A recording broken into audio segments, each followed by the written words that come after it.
Pessoal, dando continuidade ao nosso módulo, né, de concurso de pessoas, a nossa sequência de concurso de pessoas, a gente vai falar hoje sobre a autoria, né, no direito penal.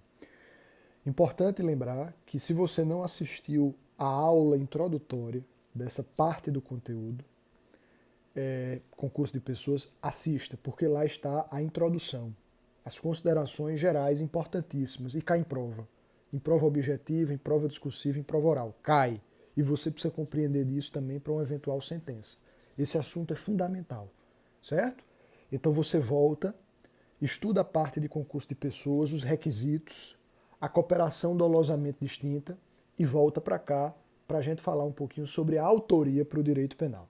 O que é que cai em prova, sobretudo de magistratura e também nessa linha, né, de Ministério Público e Defensoria, sobre a autoria no direito penal? Primeiro, as teorias. Então você vai no seu caderno, quem eventualmente gosta de estudar por caderno ou por anotações, né, coloca que a autoria ela tem várias teorias explicativas, né, ao longo da evolução do direito penal. Léo, eu preciso saber dessas teorias? Precisa.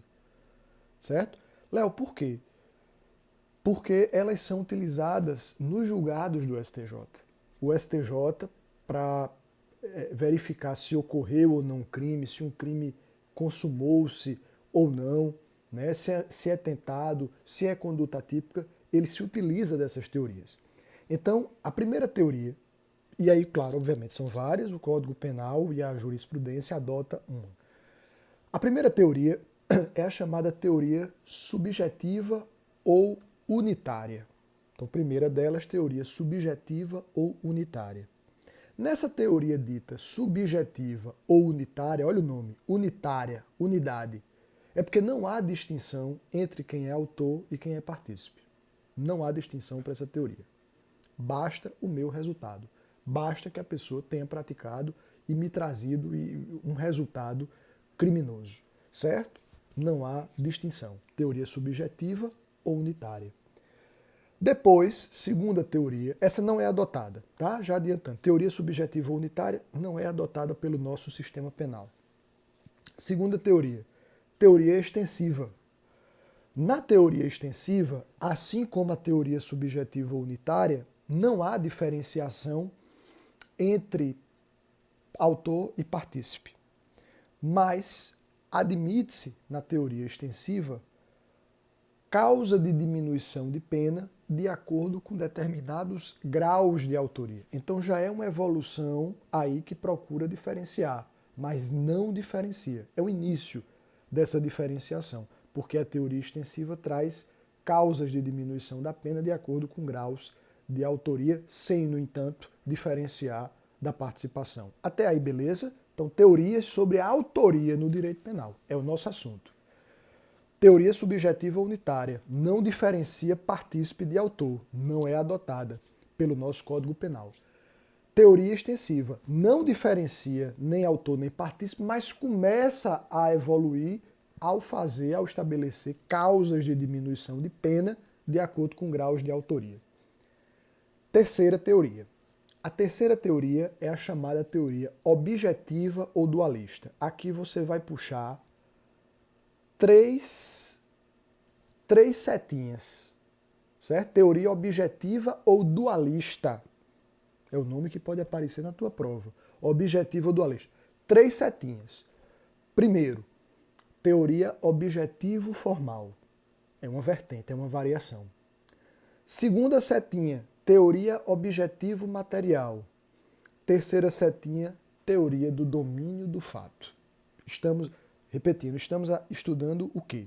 Estamos estudando a autoria no direito penal, dentro de uma área maior, chamada concurso de pessoas. Porque para você entender, lá na frente, as espécies de coautoria, as espécies de participação, você primeiro precisa saber o que é o autor de um crime.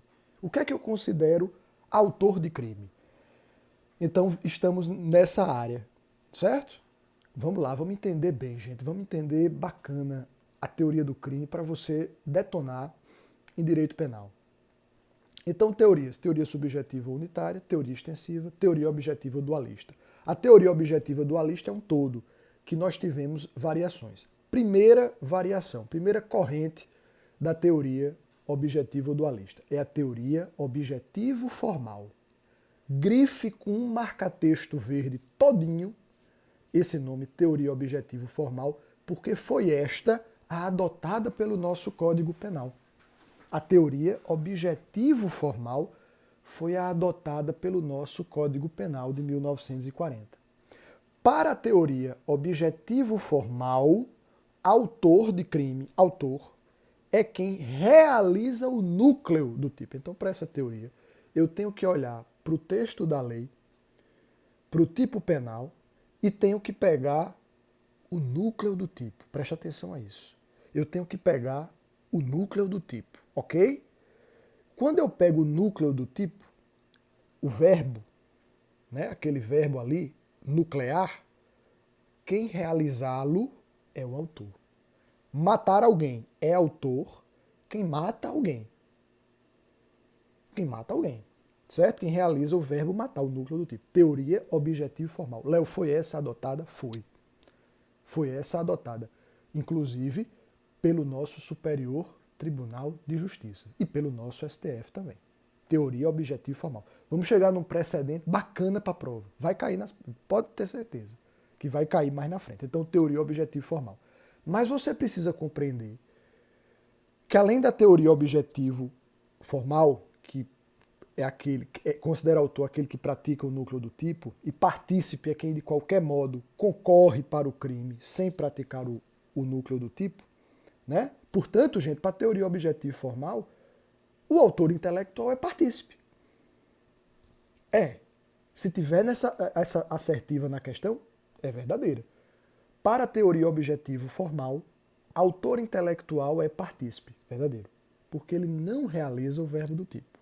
Suzanne von Richthofen não é autora dos crimes do assassinato dos pais. Ela é partícipe. Quem são os autores? Os irmãos Cravinhos. Mas isso quer dizer que Suzanne von Richthofen está isenta de pena? Não, porque ali nós tivemos um concurso de pessoas. Tá bom? Segunda variação da teoria objetiva ou dualista. Já vimos a teoria objetiva formal, que é adotada pelo Código. Segunda, teoria objetivo material. Para a teoria objetivo material, autor é quem presta a contribuição objetiva mais importante para produzir o resultado. Não interessa aqui se ele pratica ou não o núcleo do tipo. Se ele praticar, ótimo, mas a contribuição objetiva mais importante eu considero autor para a teoria objetivo material. E aí partícipe seria para essa teoria. Veja que a teoria objetiva ou dualista, todas elas vão diferenciar autor de partícipe. Não é dualista? Dualista. Autor, uma coisa, partícipe, outra. As outras que a gente viu, subjetiva, unitária e extensiva, não diferenciam. Mas a objetiva ou dualista, por isso o nome, diferencia. Tá ok? Então, para a teoria objetiva formal, repetindo para fixar, autor é quem realiza o núcleo do tipo. Ponto. Autor é quem realiza o núcleo do tipo. Ponto. Objetivo material. Autor é quem fornece a contribuição objetiva mais importante para produzir o resultado. E partícipe é quem concorre de forma menos relevante. Ok? Vamos lá. Terceira variação. Essa daqui bacana para as provas discursivas e para Ministério Público, se tiver alguém aí querendo. Teoria do domínio do fato. Também já foi adotada. Já foi adotada pelo nosso Supremo. Hoje o que é que predomina, Léo? Da jurisprudência. Teoria objetiva formal é o que predomina hoje no STJ. Mas a teoria do domínio do fato já foi utilizada em determinados casos, tá? Onde não fica muito clara essa diferenciação entre quem é autor, partícipe, quem praticou o núcleo do tipo ou não. Vamos entender melhor. A teoria do domínio do fato, essa mais uma variação da teoria objetiva ou dualista, ela surge com Hans Welzel, né? Na Alemanha, em 1939. Se tiver errada a pronúncia, vocês me desculpem, porque a gente precisa tocar aqui, né? Autor é quem possui controle sobre o domínio final do fato. Teoria do domínio do fato, também chamado de critério objetivo e subjetivo. Autor é quem possui o controle sobre o domínio final do fato. Certo? Ou seja, é quem vai dominar, finalisticamente falando aqui, o trâmite do crime e vai decidir acerca da prática, da suspensão, se para agora, se continua, se interrompe, quais são as condições. Ele quem decide isso. Então, para essa teoria do domínio do fato, porque ele domina, faz o controle final do fato, e isso seria o autor. Tá? Então veja que esse conceito de autor é ampliado na teoria do domínio do fato. E o partícipe, Léo? O partícipe é de quem, para essa teoria do domínio do fato, quem de qualquer modo concorre para o crime. Né? Desde que não realize o núcleo do tipo, nem possua controle final. Por quê? Quem possui o controle final do ato é autor. Quem praticar o núcleo do tipo também. Veja que a teoria do domínio do fato não exclui o que veio da teoria objetiva e formal, mas ela procura dar uma ampliada para evitar, por exemplo, autor intelectual ser considerado só partícipe. Tá? Essa é a proposta. Cuidado, porque ela só se aplica aos crimes dolosos. Eu só posso controlar finalisticamente um crime doloso. Eu não tenho como controlar finalisticamente e, portanto, me adequar a essa teoria em crime culposo. Porque a gente sabe que advém de imprudência, imperícia ou negligência. E isso não há, se houvesse controle desses elementos, né, não se trataria, obviamente, de crime culposo. Já foi adotada na ação penal 470, vulgo mensalão, né? E, para fins de agravamento da pena, o nosso artigo 2º, parágrafo 3º da Lei de Organização Criminosa, a Lei de Orcrim, só para a gente, rapidamente aqui, só para a gente ler esse artigo 2º, a pena é agravada, diz o artigo 2º, né? Da Lei de Organização Criminosa, ou seja, promover, constituir, financiar ou integrar organização criminosa. Agravamento de pena.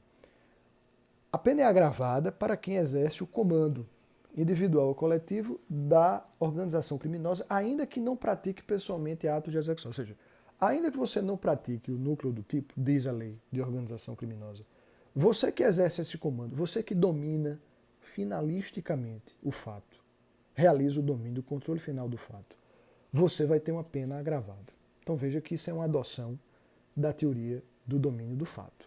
Tá bom? Ela começa com Hans Helsel, né?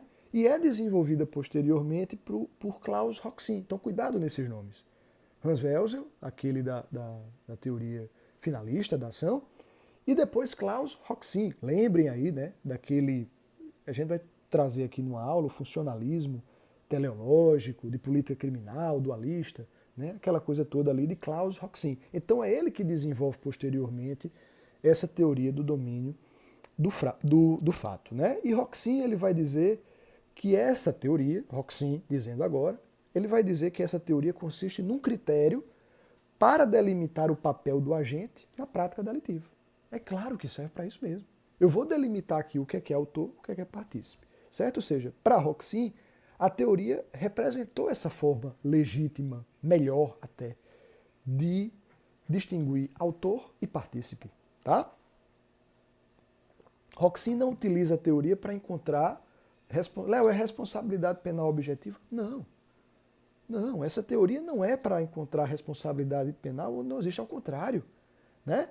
Ela usa para apenas mesmo, para diferenciar o papel desempenhado por cada agente no delito. E para Roxin, isso já foi questionado em prova, a teoria do domínio do fato poderia se manifestar de 3 maneiras. De 3 maneiras. Vamos a ela. Primeiro, domínio da ação. Era uma forma. Então, se você faz o domínio da ação, você tem o domínio do fato. Ou seja, o agente, são aquelas hipóteses em que o agente realiza por sua própria pessoa todos os elementos estruturais do crime. É o que a gente chama de autoria imediata. Vamos falar sobre isso na próxima aula. Ou seja, você realiza por sua própria todos os elementos estruturais. Quero matar uma pessoa, então eu compro a arma, né, o revólver, eu pego o carro, me dirijo até o local, arrombo a porta, subo as escadas. Eu estou realizando ali. Domínio da ação. Certo? Ok. Segundo, domínio da vontade. Também é uma forma. Domínio da ação, formas para Roxin de manifestação da teoria do domínio. Domínio da ação, domínio da vontade, ou seja, um terceiro funciona como instrumento do crime. É a chamada autoria imediata. Você se utiliza de interpostas pessoas, por exemplo, para praticar aquele crime. Um terceiro funciona como instrumento para aquele crime. Você tem um domínio? Tem. Você não praticou ato de execução? Não. Não. Para a teoria objetiva formal, você só seria autor se praticar. Mas você se utilizou de outra pessoa para praticar. Você dominou, teve o domínio da vontade, porque partiu de você e você utilizou esse terceiro como instrumento do crime. Domínio da vontade. Terceiro critério para a manifestação da teoria do domínio do fato. Domínio funcional do fato. Tá? Ou seja, trata-se aqui de uma ação coordenada, com divisão de tarefas, por pelo menos mais de uma pessoa. Então nós temos o domínio funcional. Ação coordenada, divisão de tarefas, por pelo menos mais de uma pessoa. Então cada pessoa teria uma função no plano criminoso. Tá? E aí, para esse domínio funcional, eu preciso. Quais são os requisitos? Já caiu em prova, preste atenção a isso. Requisitos para esse domínio funcional. Um planejamento conjunto do fato, uma execução conjunta do fato, uma essencialidade da contribuição. E aí, com base nisso, eu vou verificar quem é que tinha realmente o domínio do fato. Se todos eles tinham esse domínio funcional do fato, planejando em conjunto, executando em conjunto, e essas contribuições foram essenciais, ou seja, a essencialidade da contribuição, planejamento conjunto, execução conjunta e essencialidade da contribuição, nós temos aí o domínio funcional do fato. Tá? Preste atenção porque, como eu já disse a vocês, o conceito de domínio do fato, essa teoria, ela não se aplica a todos os fatos criminosos, a todos os crimes. Vamos lá, mais uma vez. A teoria do domínio do fato.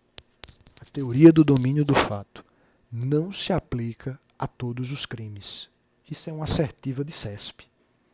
De verdadeiro ou falso, se tiver lá, porque esse não, muitas vezes a gente a gente elimina. Tá certo aqui, tá? A teoria, de novo, a teoria do domínio do fato não se aplica a todos os crimes, não. Ela só vai se aplicar, gente, aos crimes que sejam comuns, ou seja, qualquer pessoa pode praticar, porque se for próprio, não tem cabimento, porque aí eu preciso dessa essência do sujeito. Aos crimes comissivos, ou seja, eu preciso de um atuar, de uma ação, para eu poder controlar finalisticamente o fato. E dolosos, que a gente já explica. Então só se aplica aos crimes comuns, comissivos e dolosos a teoria do domínio do fato. Ok? Vamos embora. Na próxima aula a gente termina, fecha bonitinho. Sim, antes da gente terminar. Julgado importante do STJ. Julgado importante do STJ. Teoria objetivo formal. Teoria objetivo formal. O STJ, recentemente, quando ele estava a tratar do crime de roubo, ele disse para a gente o seguinte, adotando-se a teoria objetivo formal, que é adotada em regra pelo nosso Código Penal, o rompimento de cadeado e destruição de fechadura da porta da casa da vítima, com o intuito de, mediante o emprego de arma de fogo, efetuar subtração patrimonial da residência, são meros atos preparatórios que impedem a condenação por tentativa de roubo circunstanciado. Ou seja, o STJ disse, não houve roubo. O camarada arrombou o cadeado, estava com a arma de fogo na mão, destruiu a fechadura, mas isso aí só foram atos preparatórios. Não houve a prática do núcleo do tipo, que é o que pede a teoria objetiva formal. Deveria advir aí uma outra condenação. certo? Mas tentativa de roubo, ô Léo, e o STJ disse o quê? Não tem como ele revolver fatos e provas em grau de recurso especial, que eu acho que foi o que se tratou, ou se foi habeas corpus, também não podia impingir uma nova condenação por uma outra, para analisar fatos aqui, certo? Mas uma outra situação poderia acontecer, certo? Tentativa de furto, por exemplo, mas o roubo em si, a prática do verbo, né, que está lá no artigo 157, subtrair mediante o emprego de violência e grave ameaça, como vocês bem sabem, coisa alheia móvel, não foi praticado. Então, meros atos preparatórios, arrombar, cadeado e destruir fechadura. Próxima aula a gente vai entrar nas modalidades de concurso de pessoas, já que a gente já sabe o que é autor para o direito penal, vamos falar dos coautores, a coautoria, e vamos falar também da participação. Beleza? Valeu, gente. Qualquer dúvida, manda lá nos comentários. Se inscreve, né? Curte aí, comenta, participa, para a gente ampliar essa comunidade jurídica aqui. Abraço.